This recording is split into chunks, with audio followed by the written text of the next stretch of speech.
Hello friends. AP chief politics. Cheap కాదు, chief politics. Deputy chief minister politics.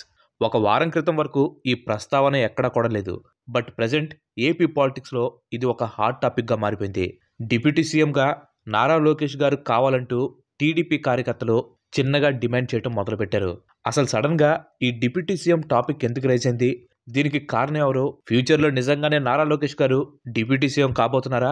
ఈ విషయాలను కూడా ఈ రోజు వీడియోలో మనం తెలుసుకుందాం. Let's get in to the show. అసలు ఈ కథకు పునాది పడింది AP chief minister Chandrababu Naidu గారు డెవాస్ పర్యటనకు వెళ్తున్నారని న్యూస్ తెలిసినప్పటి నుంచి. ఎప్పుడైతే చంద్రబాబు నాయుడు గారు డెవాస్కి 5 రోజుల పాటు పర్యటనకి వెళ్తున్నారనే న్యూస్ బయటకు వచ్చిందో అప్పటి నుంచి సోషల్ మీడియాలో పవన్ కళ్యాణ్ గారు ఈ 5 రోజులు సీఎంగా ఉండబోతున్నారని చెప్పి జన సైనికులు వాళ్ళ ఆనందాన్ని వ్యక్తం చేసుకుంటూ వచ్చారు. ఎప్పటి నుంచో పవన్ కళ్యాణ్ గారిని సీఎం చైర్లో చూడాలనే ఆశ జన సైనికుల్లో ఉంటూ వచ్చింది. అలాంటిది ఈ 5 రోజుల పాటు పవన్ కళ్యాణ్ గారు సీఎం అని చెప్పి తెలియగానే వాళ్ళ ఆనందానికి అవధులు లేకుండా పోయాయి. చెప్పాలంటే ఈ మూమెంట్ కోసమే వాళ్ళు ఎంతగానో వెయిట్ చేస్తూ ఉన్నారు. ఇటు వీళ్ళ ఆనందం ఎలా ఉంటే అటు టీడీపీ కార్యకర్తల్లో కాస్త అసహనం కనిపించింది. కోర్స్ పర్యటనకి సీఎం గారితో పాటు లోకేష్ గారు కూడా కలిసి వెళ్ళారనుకోండి. బట్ ఎక్కడో లోకేష్ గారికి రావాల్సిన గుర్తింపు రావటం లేదనేది టీడీపీ కార్యకర్తల అభిప్రాయం. మీరు కనుక గమనిస్తే ఈ 6 నెలల్లో లోకేష్ గారి కంటే పవన్ కళ్యాణ్ గారే సోషల్ మీడియాలో న్యూస్ ఛానల్స్లో ఎక్కువగా కనిపిస్తూ వచ్చారు. చెప్పాలంటే ఏపీ రాజకీయాల్లో జరిగిన ప్రతి ఇష్యూలో పవన్ కళ్యాణ్ గారే మెయిన్గా కనిపిస్తూ వచ్చారు. For example Tirupati laddu issue నుంచి తిరుపతి తొక్కిసలాట వరకు మెయిన్ ఫ్రేమ్లో డిప్యూటీ సీఎం పవన్ కళ్యాణ్ గారే కనిపిస్తూ ఉన్నారు. ఇటువైపు నారా లోకేష్ గారు మీడియా ముందు అంతగా కనిపించకపోయినా పార్టీని బలపరచడంలో, అలాగే ఎడ్యుకేషనల్ మినిస్టర్గా ఏపీ ఎడ్యుకేషన్ సిస్టమ్ని చేంజెస్ చేసే పనిలో ఆయన బిజీగా ఉన్నారు. అదేంటి లోకేష్ గారు ఐటీ మినిస్టర్ అయితే ఎడ్యుకేషన్ మినిస్టర్ అంటున్నాడేంటి అని మీకు డౌట్ రావచ్చు. యాక్చువల్గా లోకేష్ గారి మంత్రి పదవులు ఏంటో మీకు ఒకసారి చెప్తాను. అది తెలిస్తే మీకు క్లారిటీ వస్తుంది. ప్రజెంట్ లోకేష్ గారు minister of information technology, electronics and communications, అలాగే ది హ్యూమన్ రిసోర్సెస్ డెవలప్మెంట్ డిపార్ట్మెంట్కి మినిస్టర్గా ఉన్నారు.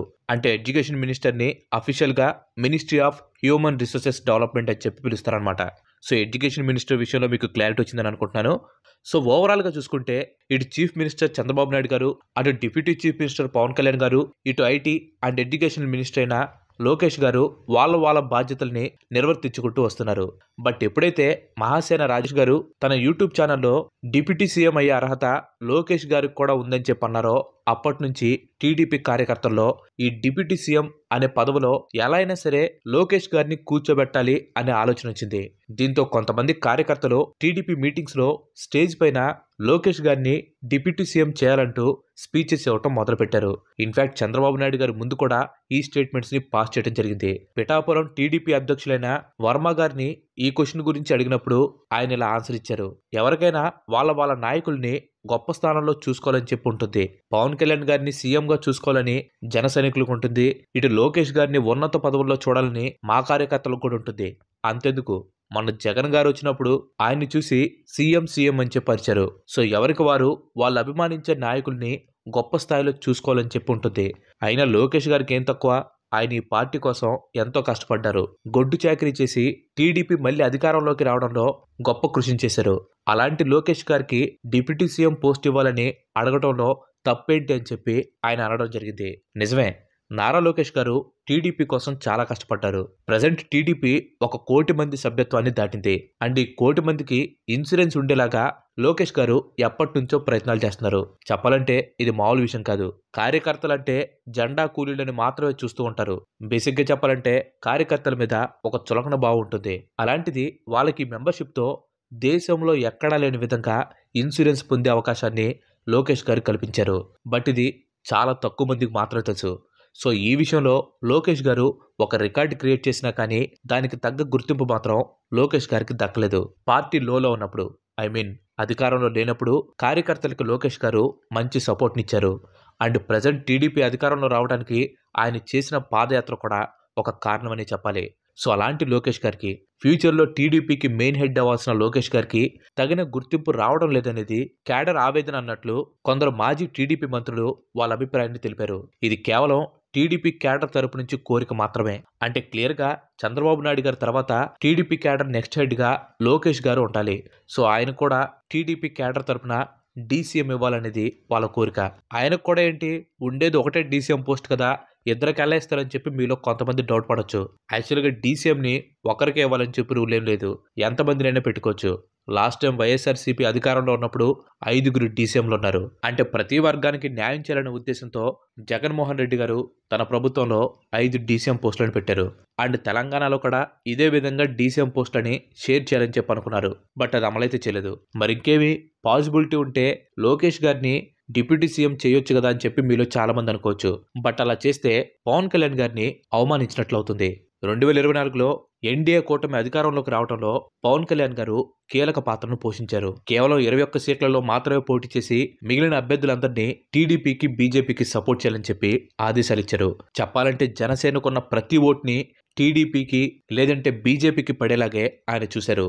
ఇన్ కేస్ జనసేన సపోర్ట్ కనుక లేకపోయి ఉంటే టీడీపీ ఎంత మాధ్యంతో గెలుచుండేది కాదు.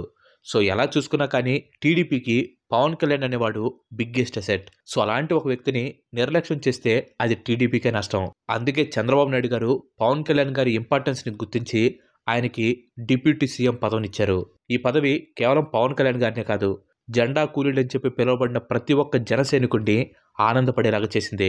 సో జన సైనికులకి ఈ డిప్యూటీ సీఎం పదవి అనేది ఒక గౌరవం లాంటిది. అలాంటి గౌరవాన్ని పంచుకోవాలంటే ఖచ్చితంగా వాళ్ళ మనోభావాలు దెబ్బతింటాయి. ఇది అంతర్యుద్ధానికి దారితీస్తుంది.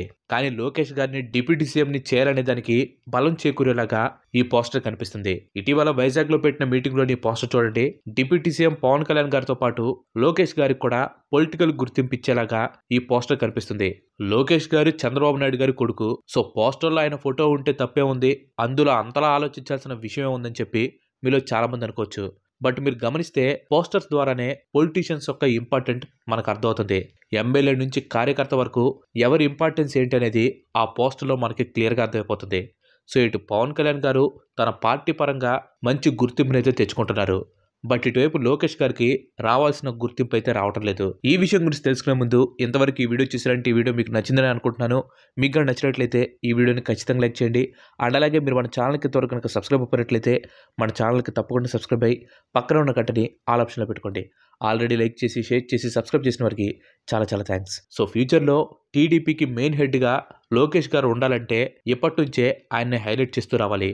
ప్రతి ఈవెంట్లో ఆయన ఇంపార్టెన్స్ ని చూపిస్తూ రావాలి.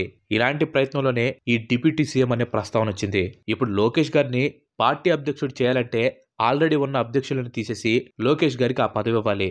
బట్ ఇలా చేస్తే వాళ్ళ క్యాడర్లో ఉన్న వాళ్ళకే ఇబ్బందులు వచ్చే అవకాశం ఉంది. అదే టీడీపీ క్యాడర్ తరపు నుంచి డిప్యూటీ సీఎంగా లోకేష్ గారిని పెడితే టీడీపీ క్యాడర్లో ఎలాంటి చేంజెస్ చేయాల్సిన అవసరం లేదు. అందుకోసమే డిప్యూటీ సీఎం పదవిలో లోకేష్ గారు ఉండాలనే స్టేట్మెంట్స్ ఎక్కువగా వస్తున్నాయి. లోకేష్ గారిని ఈ విషయం గురించి అడిగినప్పుడు ఆయన దీని మీద స్పందిస్తూ ప్రజెంట్ నా చేతుల నిండా పనుంది. లాస్ట్ ప్రభుత్వం ఎడ్యుకేషన్ విషయంలో చాలా మార్పులు చేసింది. ఇప్పుడు సిలబస్ మొత్తాన్ని కేజీ నుంచి పీజీ వరకు చేంజ్ చేయాల్సిన బాధ్యత అంతా నాపైనే ఉందని చెప్పి ఆయన ఆశించారు. బట్ నేను డిప్యూటీ సీఎంగా చేయను, ఆల్రెడీ ఒక డిప్యూటీ సీఎం ఉన్నాడు కదా, నాకెందుకు డిప్యూటీ సీఎం అనే మాట లోకేష్ గారి నుంచి రాలేదు. దీంతో లోకేష్ గారు కూడా డిప్యూటీ సీఎం పదం మీద మక్కువ చూపుతున్నారని చెప్పి సోషల్ మీడియాలో వైరల్ చేసేస్తున్నారు. బట్ ఈ విషయం గురించి అటు చంద్రబాబు నాయుడు గారు ఇటు పవన్ కళ్యాణ్ గారు ఇంకా ఎలాంటి స్టేట్మెంట్స్ అయితే పాస్ చేయలేదు. సో వాళ్ళు ఏమంటారనే దాని మీదే ఈ డిబేట్ మొత్తం కూడా డిపెండ్ అవుతాయి. సో ఇది గైస్ డీసీఎం ఇష్యూ యొక్క ఫుల్ డీటెయిల్స్. బట్ ఇక్కడ నాకు క్వశ్చన్, అంటే చాలా మంది ప్రజల్లో కూడా ఈ క్వశ్చన్ ఉందనుకోండి. అదేంటంటే మహిళల ఫ్రీ బస్సెస్ని, 3 ఫ్రీ గ్యాస్ సిలిండర్స్ని, 20 లక్షల జాబ్స్ని, వీటన్నిటి గురించి డిబేట్ చేయకుండా పదవుల కోసం ఈ చీఫ్ పాలిటిక్స్ ఏంటి అని చెప్పి చాలా మంది ప్రశ్నిస్తున్నారు. లోకేష్ గారిని పవన్ కళ్యాణ్ గారిని ఎంత పెంచాలన్నా పెరిగేస్తాయి, ఎంత తగ్గించాలన్నా తగ్గిస్తాయి, వాళ్ళదైతే కాదు. వాళ్ళకంటూ ఒక స్టాండర్డ్ ఉంది. లోకేష్ గారు టీడీపీని యూనిటీగా స్ట్రాంగ్గా ఉంచడానికి ఎంత కష్టపడుతున్నారో అందరికీ తెలుసు. అలాగే పవన్ కళ్యాణ్ గారు తన పొలిటికల్ కెరీర్ని, తన పార్టీ గ్రోత్ని పెంచుకోవడంలో కూడా అంతే కష్టపడుతున్నారు. అలాగే ఇద్దరు కూడా ప్రజలకి ఏదో ఒక మంచి చేయాలనే సంకల్పంతో ఉన్నారు. అలాంటి టైంలో ఇలాంటి డిస్టర్బెన్స్ క్రియేట్ చేస్తే రాజకీయ లాభం పక్కన పెడితే ప్రజలైతే నష్టపోయే అవకాశం ఉంది. ఆల్రెడీ ఎన్డీఏ కూటమి ఏర్పాటు చేసినప్పుడే అందరూ ఒక మాట మీద నిలబడే ఈ పదవుల్ని షేర్ చేసుకుని ఉంటారు. అలాంటిది మధ్యలో ఇలాంటి వాతావరణాన్ని క్రియేట్ చేస్తే కూటమి ప్రభుత్వానికి ప్రమాదం జరిగే అవకాశం ఉంది. ఎంత కాదనుకున్న ఎవరి పార్టీ నాయకుడు వాళ్ళకి ముఖ్యం. కానీ అధికారంలోకి వచ్చి ఇంకా సంవత్సరం కాకముందే ఇలాంటి అంతర్యుద్ధాలు పెట్టుకుంటే మొదటికే మోసం వస్తుంది. నిజంగా వాళ్ళ నాయకుడిని పెద్ద పదవిలో చూడాలనుకుంటే 4.5 సంవత్సరాల పాటు వాళ్ళ నాయకుడి చేత మంచి పనులు చేపించి నెక్స్ట్ ఎలక్షన్స్కి ముందు ఈ సీట్ల గురించి డిబేట్ పెట్టుకుంటే బాగుంటుంది. సో మీ అభిప్రాయం ఏంటో కింద కామెంట్ చేయండి. Thanks for watching. ఈ వీడియో కనుక మీకు నచ్చినట్లయితే లైక్ చేయండి, షేర్ చేయండి. అండ్ అలాగే మన నెక్స్ట్ ఎపిసోడ్ మిస్ కావాలనుకుంటే మన ఛానల్కి తప్పకుండా సబ్స్క్రైబ్ అవ్వండి. ఇంకో మంచి ఎపిసోడ్లో మళ్ళీ కలుద్దాం. Till then bye bye. Have next day.